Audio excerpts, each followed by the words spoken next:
I know I go on about this quite a lot, but we are getting sold out as a country all day, every day. Every single day. Something else is done to plunge yet another knife in the back. It's amazing that we've got any space left, to be honest. Let's just begin on an old favourite. The amount of money we just spend on a bunch of foreigners for no reason that we don't have to, except for some abstract prior commitment to human rights, as if this is our business. Illegal migrants could have cost $6 billion over 2 years. So back in 2023, it was understood this was going to cost around $3 billion a year to house these illegal migrants in hotels. And so Labour are like, yeah, good point. It is going to cost a lot of money to house them in hotels. Okay, great. What are you going to do? Well, according to the political editor of the Times, the government will still be spending $2.5 billion a year on accommodating and supporting asylum seekers by the end of the parliament. So, okay, they've saved us $1 billion, right? Out of the $3.6 billion, $1 billion. Okay, great. That's a good start. But the thing is it though really? Because, I mean, watchdogs say that these asylum costs are going to triple. So are we saving $1 billion, or is this just smoke and mirrors? Is this BS? And of course, the private rented sector is going to be where they end up housing the asylum seekers. So not only are we probably not going to be $1 billion up on this, and I mean, $1 billion sounds like a lot of money, but with the proportions that we're talking about, it's a drop in the bucket. I mean, the NHS is $163 billion a year, right? That's just one institution in this country. $1 billion doesn't cover anything that we're dealing with. And of course, if these figures are set to triple, then okay, well, we didn't save anything, actually. We're still $2 billion down. But anyway, yeah, so they're going to be outsourcing this to Serco, a private corporation. So I'm dubious as to whether this is going to save any money, but also that means that in rented houses around just council estates, and not even council estates, just estates around the country, you're going to have a bunch of weird foreigners turn up and just be crammed into a house, as many to a house as they can manage, to maximize the revenue from the government.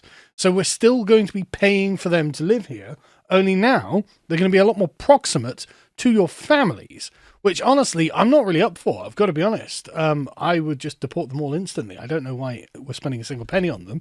What are they doing here? Send them home. I mean, that's just literally the answer that everyone is waiting for. But anyway, so let's move on, because it's not like they're the first, right? The legal occupation is just as bad. Of course, this is something that GB News are reporting on now, but like this has been known for a couple of months now, that half of social housing, so taxpayer-funded housing, in London is occupied by people who are foreign. And they've just guaranteed it as well, which is really weird. In like the City of London, Labour have just gained control of it, and they're guaranteeing it in future. And it's like, okay, so we're just committed to paying for people who are born overseas to come and live in Britain at our expense for $3.6 billion a year. So that's crazy, isn't it? That's absolutely crazy. And then we found out the other day that just foreigners in Britain are claiming £1 billion a month in benefits. So that's £12 billion a year. So we're looking at north of 20 billion so far. 20 billion is just numbers at this point, isn't it? It's just fucking numbers. There's just numbers on a spreadsheet. We're just like, yeah, well, who cares? Who cares? I mean, it's just tax season. There's only a reason I'm bothered about it. But so anyway, they're claiming $1 billion a month, and obviously this is just crazy. Absolutely crazy. These have been going up as well. I don't know whether you've noticed the graph as the Boris wave comes in. In fact, it's not even a sharp spike, is it? But it's just a gradual trend upwards. Only 2 years ago, it was less than $500 million. Like, why? No, nobody born outside of Britain should be able to claim any benefits whatsoever. You shouldn't be able to claim anything for housing. You shouldn't be able to claim anything from from universal credit, and you shouldn't be able to use the NHS for free.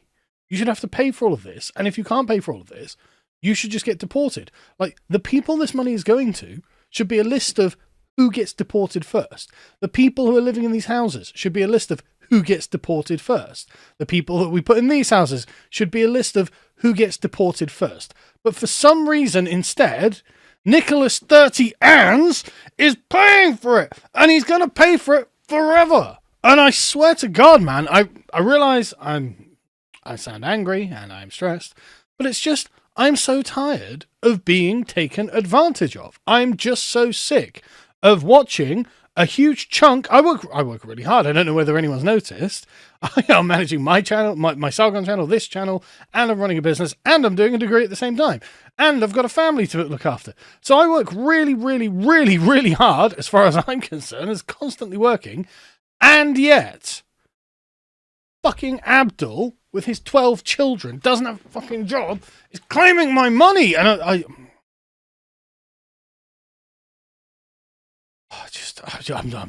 not happy. I'm not happy about this, right?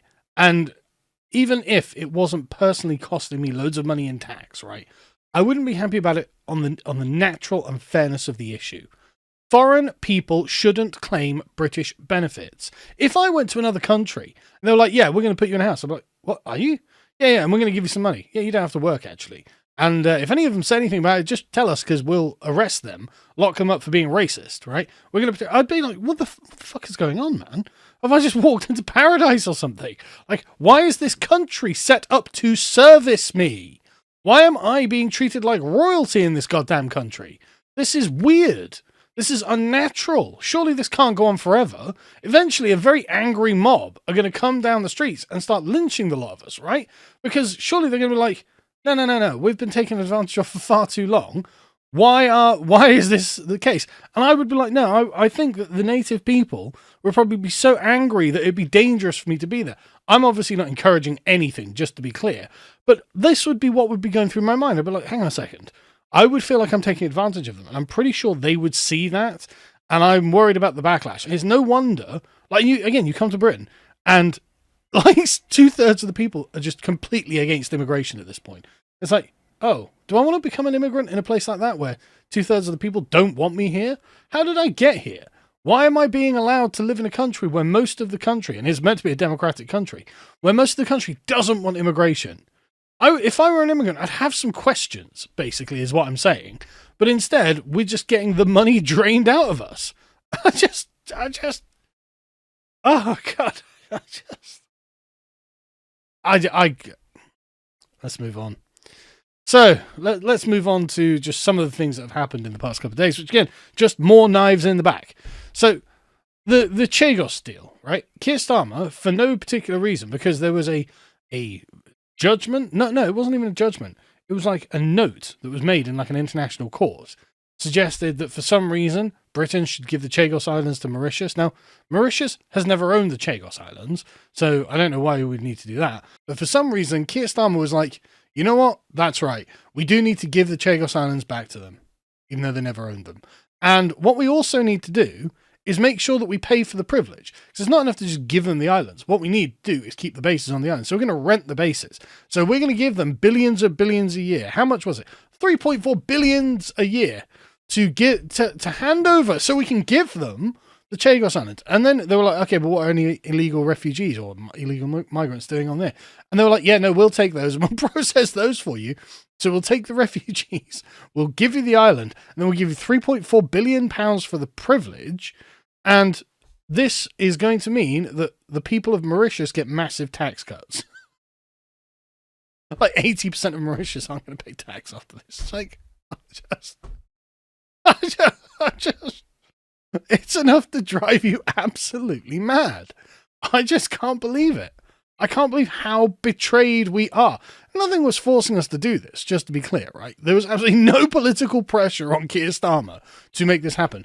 As you can see from the picture here, the Chagosians, the native people of the Chagos Islands, are like, please don't do this. We don't want to be second-class citizens in a Mauritius-run Chagos Islands. We actually like the way the British run the islands. Please don't do this. And Keir Starmer's like, listen, you white supremacists, you xenophobic racists, shut your fucking mouths. Anyway, let's move on to the next betrayal. So we have Gibraltar. Oh my God, is this insufferable. So it's like 1702 or something, Britain gained control of Gibraltar. So we've had the Rock of Gibraltar for over 300 years.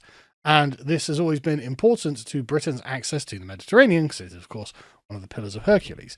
And we have defended this from many, many attacks over the centuries. We have successfully kept control of Gibraltar so that the entire population of Gibraltar, about 30,000, are British people. They're British citizens. They speak English. I've been to Gibraltar, I went there on my MEP campaign, covered in British flags. The people there are very proud to be British. They like their place as it is. They do not want to become a part of Spain. I mean, when asked, it was something like 99% voted against joining Spain, right? So it's literally the most cut and dried thing. And that 1% was probably like a single Spanish tourist or something, right? So you would think, okay, the UK has got every reason to protect Gibraltar and secure the integrity of its borders. And so we learned today that David Lammy had gone to Gibraltar. Oh, brilliant. Oh, gone. I think I've got some space for another knife there. Oh, yeah, that's in. Thanks, David. So they went there to resolve the last major unresolved issue from Brexit. How about they go over there and tell the Spanish to fuck themselves in the face? How about that, right? It brought down the last wall on the continent, said the Spanish foreign minister. Sorry, what's that? I can't hear you over the sound of you fucking yourself in the face, is what our foreign policy should be. Because that's what it was for hundreds of years, and it really worked for us, okay? So the deal will lead to the introduction of Eurostar style dual passport checks at Gibraltar's airports. So the Spanish will check your passport, and then the British will check your passport. Sorry, is that a British territory? Because it sounds like a fucking Spanish territory, right? And it'll eliminate checks of people and goods crossing the land border between Spain and Gibraltar. Right, so any number of Spaniards can now go to Gibraltar, and we don't really have any control over that. But the agreement does not affect Britain's sovereignty over Gibraltar. Yeah, maybe not de jure, but it certainly does de facto, doesn't it? The Foreign Office has said it included a clause to this effect agreed by all sides. Oh, well, if they've all agreed it. It will apply Schengen rules to Britons arriving in Gibraltar. Right, so it's not our sovereignty. It is the European Union's sovereignty if they get to apply their rules to our territory. That's what this is, right? This means people who are not resident there could be turned away at the border if they have already spent 90 days in the Schengen zone over a 180-day period. Sorry, no. Fuck yourself in the face. That is British soil. That is a British territory. I, as an Englishman, a Briton, should be able to travel there for as long as I fucking want and not be bound by European rules of how long I'm allowed to go there. This is absurd. This is like them saying, okay, we're just going to make it so you can't go to Blackpool for more than 90 days in a 180-day period because we've just agreed with it with bloody the Europeans for some fucking reason. David Lammy, the absolute traitor, says, oh, this is a practical solution after years of uncertainty, right? The reason we've had years of uncertainty is because no other government would sign something like this. Because they'd be like, shit, people are going to be like, oh, you signed away your sovereignty, haven't you? Because we've literally signed away the sovereignty of the we've done the Chagostans, of Gibraltar. And this completely reflects badly on the UK government, right? There is no one who is in favour of this. Right? The Brits think very well of Gibraltar. We like Gibraltar. It's ours as far as we're concerned. It's believe it or not, it's a weird part of the British national character, actually, even though most Brits never go there. And so this is just, the Spanish Foreign Affairs Minister hailed it as a historic agreement. Yeah, no shit he did. He's like, guys, the British have just willingly given up Gibraltar, and now the Europeans have access to it, and now we get to control if British people have access to it. Like, this is a signing away of sovereignty, and I never thought we'd see the day. It's like, yeah, no shit. No shit. And I'm just so done with the betrayals, man. I'm just so done with it. Like, every single day is a stab in the back. And I just to be clear, the Labour Party have absolutely no mandate, right? Out of all of the potential votes they could have got, they got 20%. Out of all of the votes that were actually cast, they got 33%. 2/3 of people did not vote for them, and none of this shit was in their manifesto anyway. They did not promise to effectively give away Gibraltar. They did not promise to give away Chagos. They did not promise to keep giving foreigners $1 billion in benefits every year, like every month, 12 billion every year, and all the others. None of this was in the manifesto, and yet this is what we've been saddled with.